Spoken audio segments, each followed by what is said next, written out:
हम सभी का सौभाग्य है कि जालोर की धरती पर पिछली 2 तारीख से एक अद्भुत ज्ञान यज्ञ चल रहा है।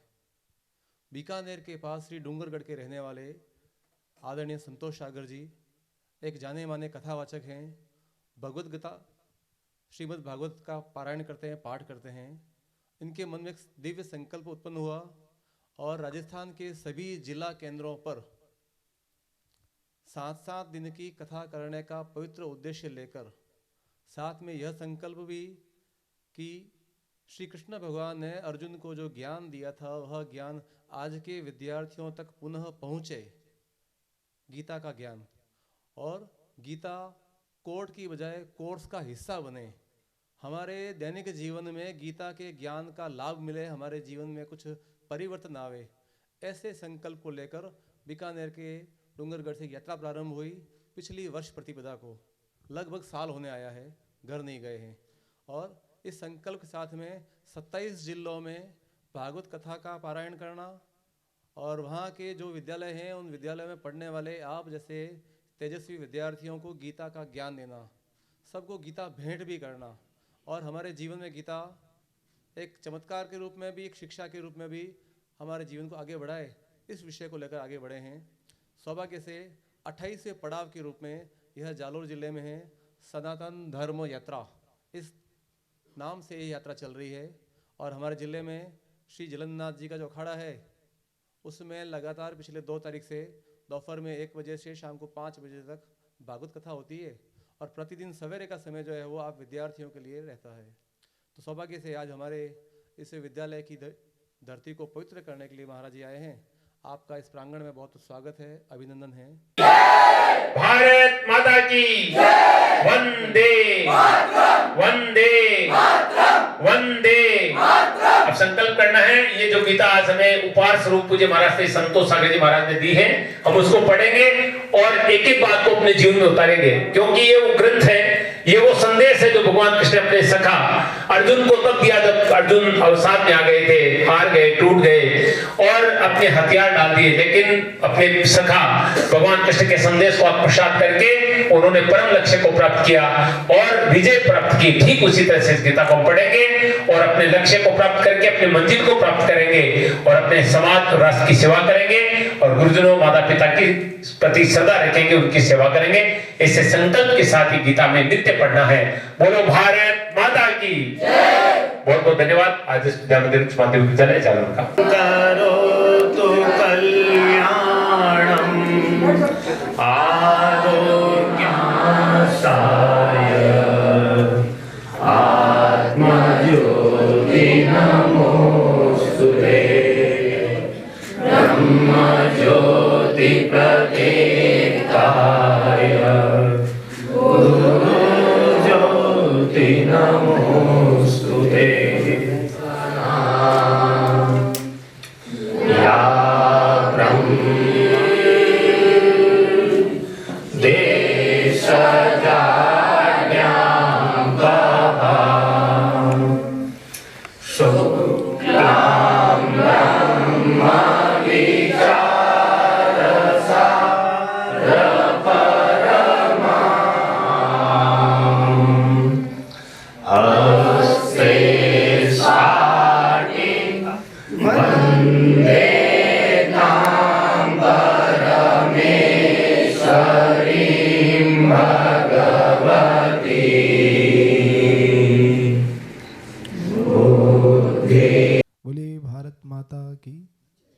सनातन धर्म की। परमादरणीय प्रधानाचार्य जी, पधारे हुए सभी प्रबुद्ध जन और मेरे सामने विराजमान सभी मेरे युवान भाई बहन। दुनिया में सबसे अच्छी चीज ये मानी जाती है कि हमें कोई कहीं से भी एक अच्छा विचार मिल जाए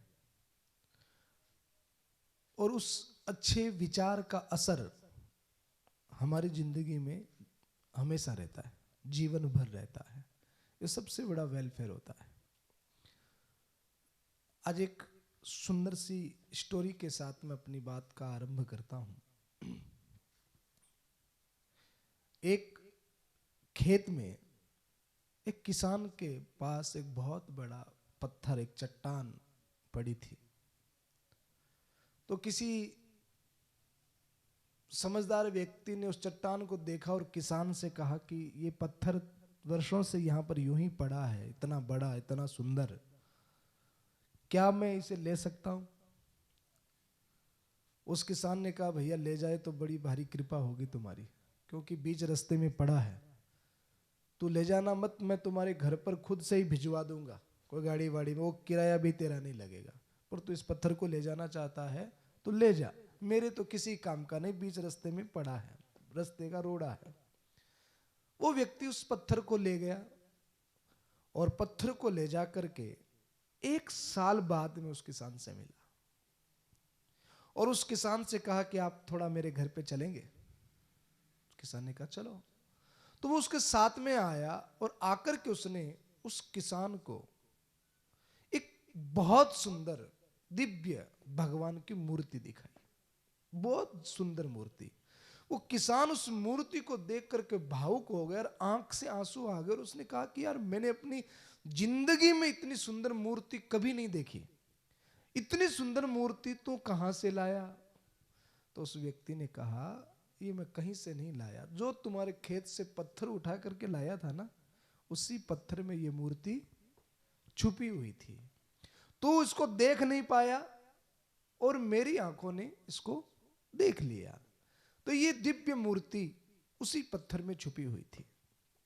किसी ने उसको पत्थर देखा, पर किसी ने उसमें क्या देखा? मूर्ति देखी। जैसे उस पत्थर में एक भगवान की मूर्ति छुपी हुई थी, वैसे ही जितने बालक बालिकाएं यहां पर बैठी हैं, हमारे अंदर में भी एक देवत्व, एक अद्भुत शक्ति और हमारे अंदर में एक बहुत विशाल व्यक्तित्व छुपा हुआ है। अब जरूरत है उस आंख की जो हमारे उस व्यक्तित्व को देख सके, हम स्वयं अपने आप को पहचान सके और हम स्वयं अपने आप को भगवान बना सकें। इस संसार में 3 चीजें काम करती है। एक होता है पशुत्व, एक होता है मनुष्यत्व और एक होता है देवत्व। एक पशु, एक मनुष्य और एक देवत्व, देवता।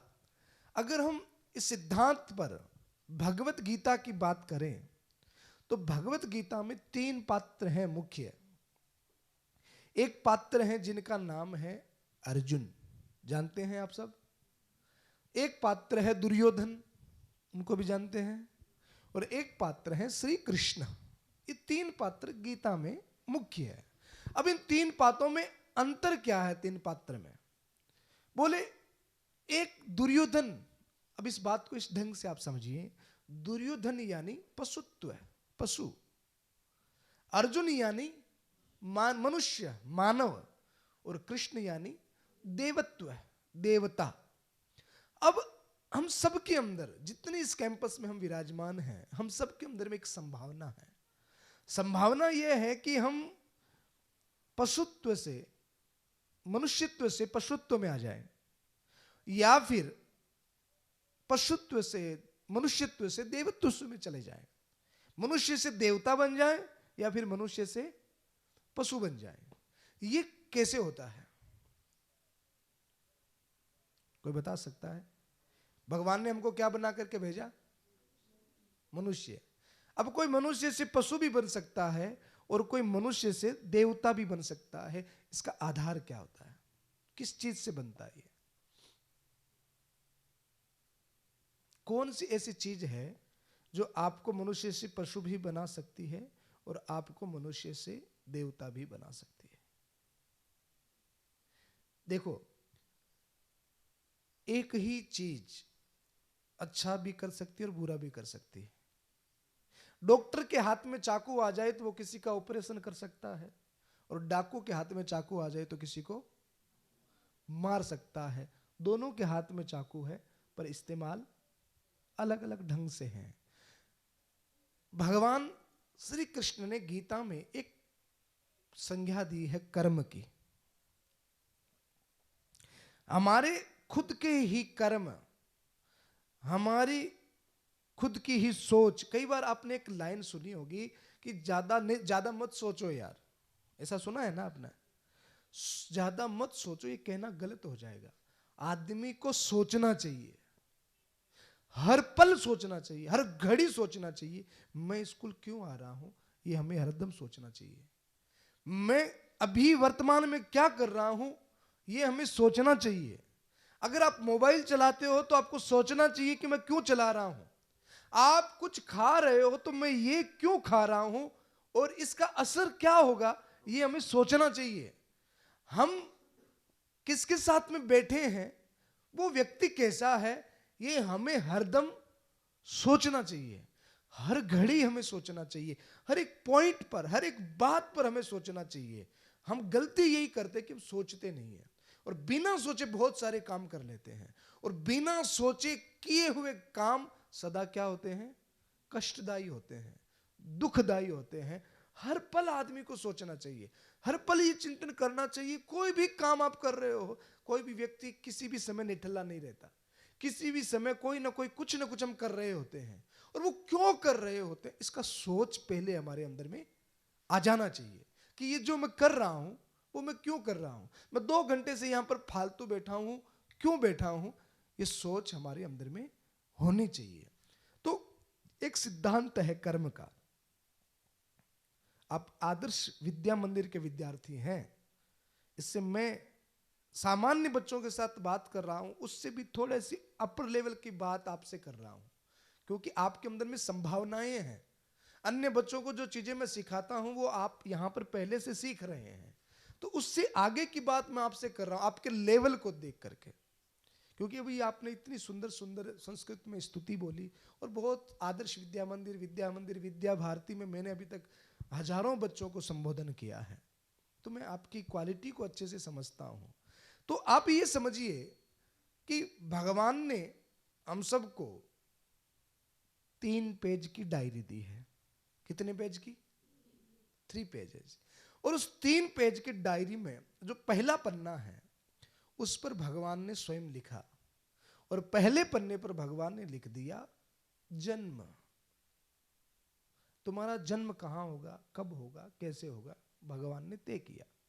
और आखिरी पन्ने पर लिखा मृत्यु। जन्म और मृत्यु व्यक्ति के हाथ में नहीं है। और 2 पन्नों पर भगवान ने लिख दिया, पहले पन्ने पे क्या लिखा, आखिरी पर मृत्यु। यानी कि आप देखेंगे बी यानी बर्थ, बी यानी, बी के बाद में क्या आता है, सी, सी के बाद में डी, डी यानी डेथ, बी यानी बर्थ, डी यानी डेथ। बीच में एक पन्ना रह गया ना, सी का।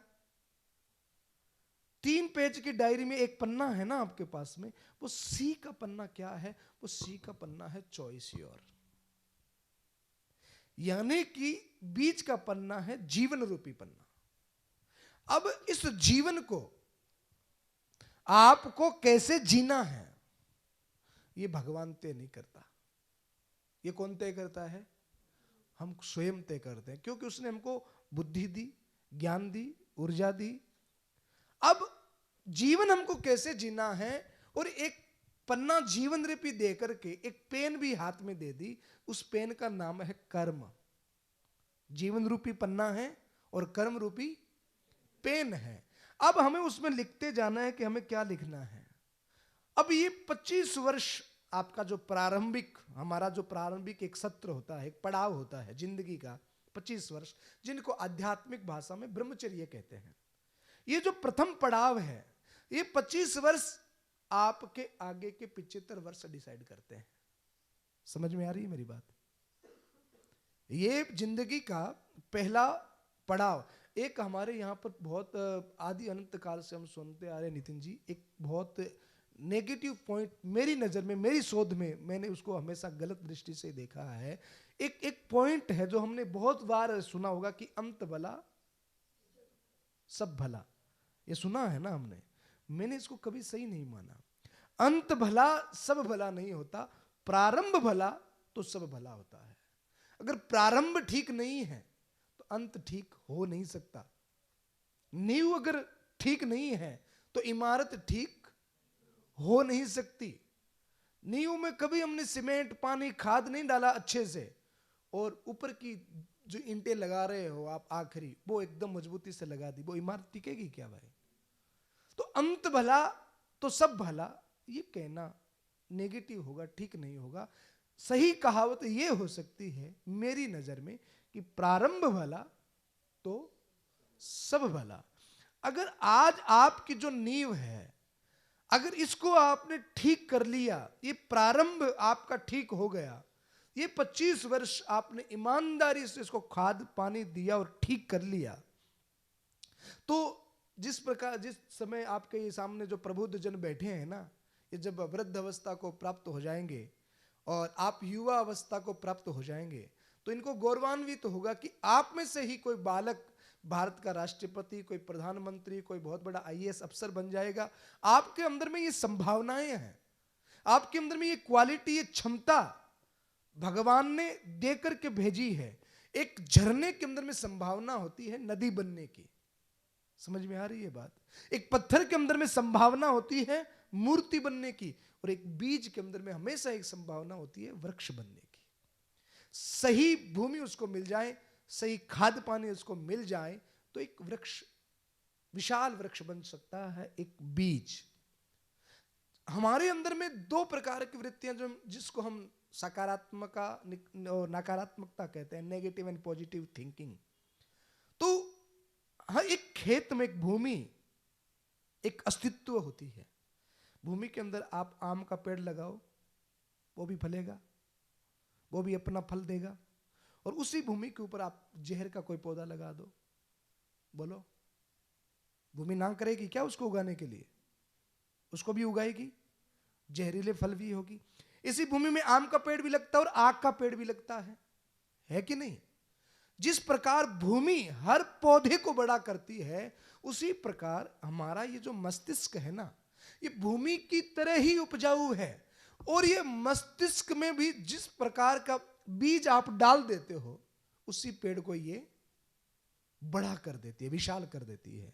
तो हमें आवश्यकता है कि हम नेगेटिव थॉट्स, नकारात्मकता, गलत विचार, गलत सोच, इनसे दूर रहें। क्योंकि आज पड़ा हुआ एक नेगेटिव बीज आपको पता भी नहीं पड़ेगा कि कब वो वृक्ष बन जाता है। इसलिए हमें इस चिंतन करना चाहिए कि क्या अंदर जाना है और क्या अंदर नहीं जाना है। मैं एक बच्चों से एक बात हमेशा कहता हूं कि अगर 3 चीज बच्चे ठीक से समझ लें। एक चीज आहार, क्या है? आहार। आहार का मतलब है जो हम खा रहे हैं। आहार का मतलब है कि जो हमारे अंदर जा रहा है। और आप ये जानकर हैरान हो जाएंगे कि हमारे अंदर आहार केवल मुख से नहीं जाता है। हमारे अंदर में जो जा रहा है 3 जगह से जाता है। पहला मुख से, दूसरा आंख से, और तीसरा कान से। 3 बंदर होते हैं ना, बुरा मत, बुरा मत और बुरा मत सुनो। ये इतना बड़ा विज्ञान है। आपको एक बात की हैरानी होगी, शायद इंडोनेशिया में 3 ऐसे बंदर हैं। हमारे यहाँ पर तो बंदरों ने दोनों आंखों पर हाथ रख रखे हैं, दोनों कान पर हाथ रख रखे हैं। वहां के बंदर क्या करते हैं पता है?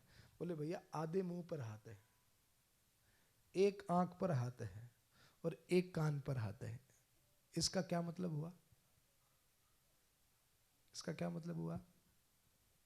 इसका मतलब यह है कि बुरा मत बोलो, आधा मुंह बंद है कि बुरा मत बोलो, पर आधा मुंह खुला है कि अच्छा अच्छा।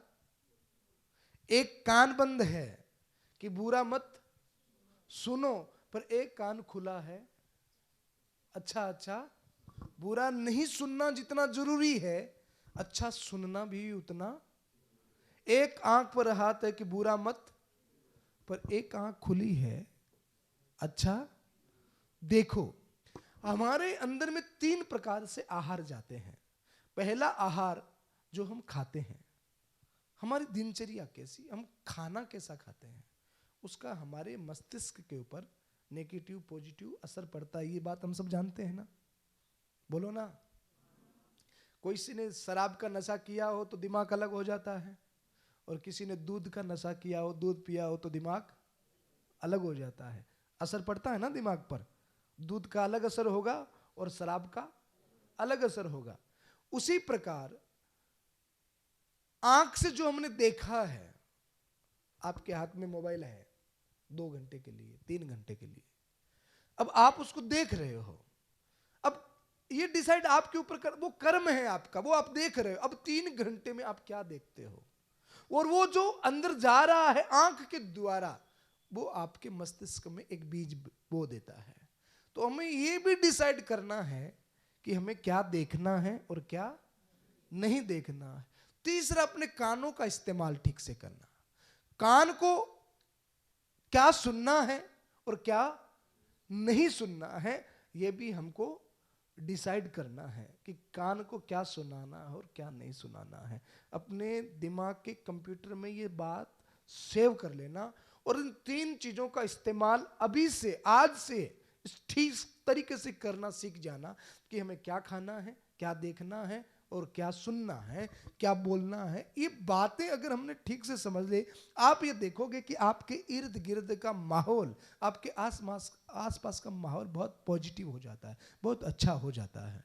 तो अभी से हमें ये सोचना है, सोचना प्रारंभ करो कि भाई आज का जो दिन मेरा गया है, इस दिन में अभी छुट्टियां चल रही थी, कितने दिन की थी हैं? 8 दिन की। आपका क्या ना बेटा, आगे बैठे जाओ, वरुण आगे आ जाओ। आप एक सवाल पूछूं आपसे, आगे आ जाओ। क्या नाम बेटा आपका? वरुण। अरे वाह, अभी एक मुझे लड़का मिला था वरुण नाम का, कोटा में, उसका नाम भी वरुण ही था। तो मैंने उस वरुण से पूछा कि वरुण बेटा क्या बनना चाहते हो? तो वरुण ने कहा गुरुजी मैं पैसे वाला बनना चाहता हूँ। मैंने कहा पैसे वाला? बोले हाँ गुरुजी, 20 गाड़ी हो, 20 मोबाइल हो और 20 मेरे पास में घर हो, इतना पैसे वाला। तो कुछ लड़कियां भी बैठी थी, तो मैंने एक लड़की से पूछा बेटा तू क्या बनना चाहती है? बोले गुरुजी वरुण की पत्नी। हाँ, ये इतना पैसे वाला होगा तो इसकी पत्नी बन जाओ, इसके पास 20 गाड़ी, 20 मोबाइल, 20 घर होंगे। तो मैंने कहा तू क्या बनना चाहती है बेटा? बोले वरुण की पत्नी, इतना पैसे वाला। तो वरुण, अभी कितने दिन की छुट्टी थी बेटा? 8 दिन की। तो इस 8 दिन में आपने स्टडी की? हाँ शाबाश। क्यों नहीं की बेटा? घर पे तो बीमार था। आप बीमार थे? खाना नहीं खाया? बीमार थे तो खाना खाया? नहाए नहीं थे? नहाया था। सोए नहीं थे? सोया था। धूप में नहीं बैठे थे? बैठा था। थोड़े खेले नहीं थे? नहीं खेला। थोड़ा भी, थोड़े से भी। खाना खाया तो पढ़े क्यों नहीं आप? थोड़ा सा पढ़ सकते थे।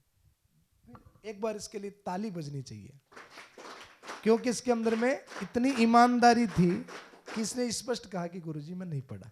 ये जो सत्यता है ना, ये ईमानदारी, ये बच्चे को बहुत आगे लेकर के जाती है, क्योंकि इसने ईमानदारी से बता दिया कि गुरुजी मैंने नहीं पढ़ा। बेटा बहुत शाबाश। अच्छा, आपने कभी देखा सूर्य भगवान छुट्टी पर गए हो? कभी बीमार पड़े हो? तो आपने छुट्टी कैसे ले ली? अरे एक दिन सूरज भगवान छुट्टी ले ले तो क्या होगा? खाली अंधेरा ही पड़ेगा। हाँ। अच्छा, एक दिन पवन देव छुट्टी पर चले जाए तो 2 घंटे के लिए छुट्टी पर चले जाए पवन देव, खत्म सब खेल। उतने ही इंपॉर्टेंट आप हैं समाज के लिए, इसलिए कभी छुट्टी मत लेना। बैठो, बहुत धन्यवाद। अगर एक दिन भी पवन देव, सूर्य देव छुट्टी पर चले जाएं तो मामला गड़बड़ हो जाता है ना। हम छुट्टी क्यों लेते हैं? हम अवकाश क्यों लेते हैं? घर पर जो दैनिक क्रिया हमारी है, स्टडी, पढ़ना, हमारा अभी काम क्या है? पढ़ना। हम छुट्टी पे हैं, हम स्कूल में हैं, इससे कोई लेना देना नहीं होना चाहिए हमारी पढ़ाई का।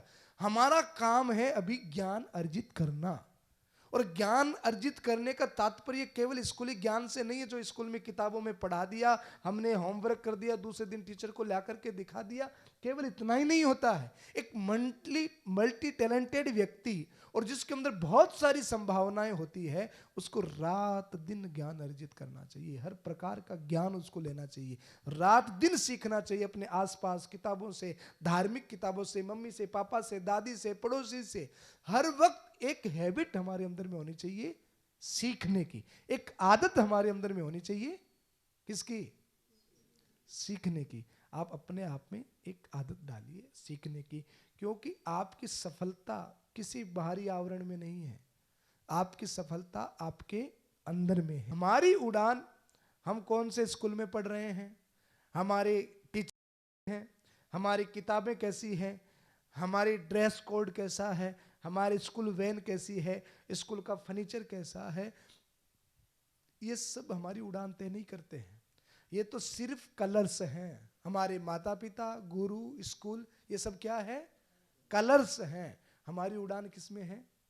मैं अपने अनुभव से बताता हूँ, बहुत बड़े बड़े पैसे वाले जिनको सारी सुविधाएं मिली है, उन बच्चों को मैंने फेल होते हुए देखा है। और जो एकदम टूटी फूटी झोपड़ी में जन्मे हैं, अभी हमारी वर्तमान की राष्ट्रपति कौन है? आप जानते हो वो कहां से आती है?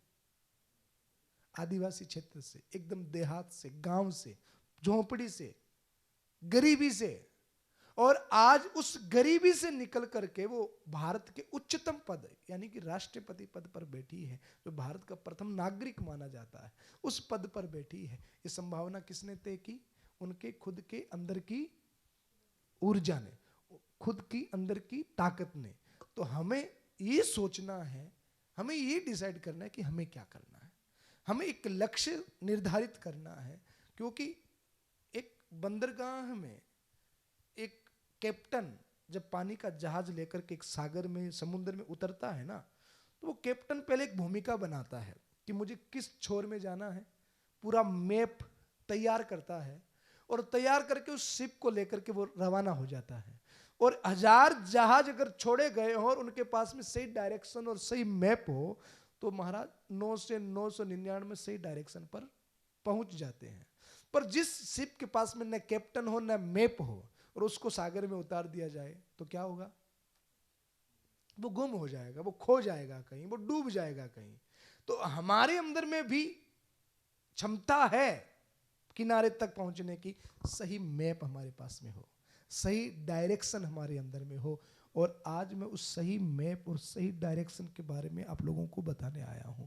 आप देखेंगे कि हम 20-25 हजार रुपए का एक मोबाइल लेकर के आते हैं, या घर में प्रेशर कुकर लेकर के आते हैं, फ्रिज या टेलीविजन लेकर के आते हैं, तो उसके साथ में जितने इलेक्ट्रॉनिक प्रोडक्ट हैं, उनके साथ में एक छोटी सी बुक भी आती है। देखा आपने?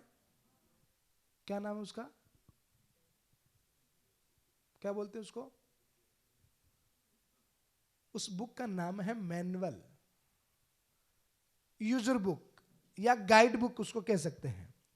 तो वो मैनुअल, वो यूजर बुक, वो गाइड बुक, उसके अंदर में 3 चीजें दी होती है। जैसे आपने 20,000 रुपए का मोबाइल लाया और उसमें मोबाइल में वो मैनुअल साथ में दी, उसमें 3 चीजें दी होती है कि पहली चीज, उस मोबाइल को आप यूज कैसे कर सकते हैं, दूसरी चीज इसको अपग्रेड कैसे कर सकते हैं, और तीसरी चीज इसमें कोई समस्या, कोई प्रॉब्लम, कोई एरर आ जाए तो उस एरर को ठीक कैसे कर सकते हैं। यही होता है उसमें, बोलो। ये 3 चीजें होती हैं गाइड बुक में, यूजर बुक में, मैनुअल में। कौन कौन सी? यूज दिस प्रोडक्ट, आप उसको इस्तेमाल कैसे कर सकते हैं, दूसरा उसको अपग्रेड कैसे कर सकते हैं, और तीसरा उसके एरर को, उसकी समस्या को, कोई प्रॉब्लम क्रिएट हो जाए तो उसको ठीक कैसे कर सकते हैं। ये ना, ये 3 चीजें होती हैं। तो आप कल्पना करिए कि भगवान ने जब हमको बनाया, तो क्या भगवान ने भी हमारे लिए कोई मैनुअल तैयार किया? कुछ ऐसा भगवान ने हमको दिया जो हमारे जीवन की समस्या को ठीक कर दे? कोई समस्या आ जाए, कोई ऐसा मैनुअल जिससे हम अपने आप को अपग्रेड कर सके, अच्छा कर सके? कोई ऐसा मैनुअल जो हमको ये सिखा दे कि हमें क्या खाना, क्या नहीं खाना, क्या बोलना, क्या नहीं बोलना, कहाँ जाना, कहाँ नहीं जाना, किस समस्या में कैसा बर्ताव करना, किस बात का जवाब कैसे देना, हमें क्या करना, क्या नहीं करना, क्या उचित, क्या अनुचित, क्या सही, क्या गलत, क्या अच्छा, क्या बुरा, ये सारी चीजें हम कहां से सीखे? क्या ऐसा कोई मैनुअल है? हाँ, एक मैनुअल ऐसा भगवान ने हमको दिया। उस मैनुअल का नाम है श्रीमद् भगवत। जैसे अंकल के हाथ में है ना ये किताब, किस किस के घर में है भगवत गीता? अच्छा, और गीता के श्लोक किन किन को आते हैं? सर को आते हैं। बच्चों में किसको आते हैं? अच्छा, वो श्लोक आता है यदा यदा ही धर्मस्य, आगे किसी को नहीं आता? बोलो ना, एक आध श्लोक आता है गीता का?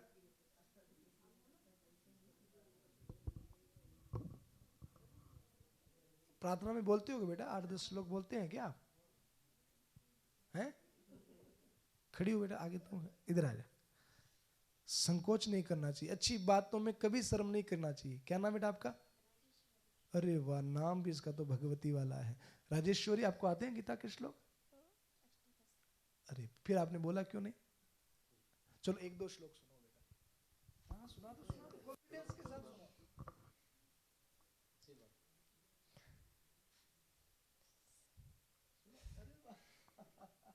सुना दे बेटा, सुना। आते नहीं है? अच्छा, एक और बोला बेटा, तू भी आजा साथ में। आजा, एक आजा, कोई भी हाथ आजा।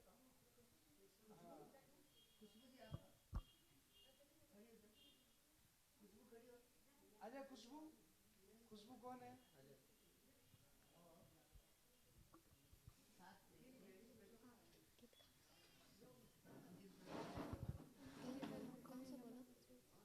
स्टार्टिंग से बोलो। हाँ ठीक है, बोल। 1 2 1 2 स्टार्ट। ओम श्री परमात्मने नमः।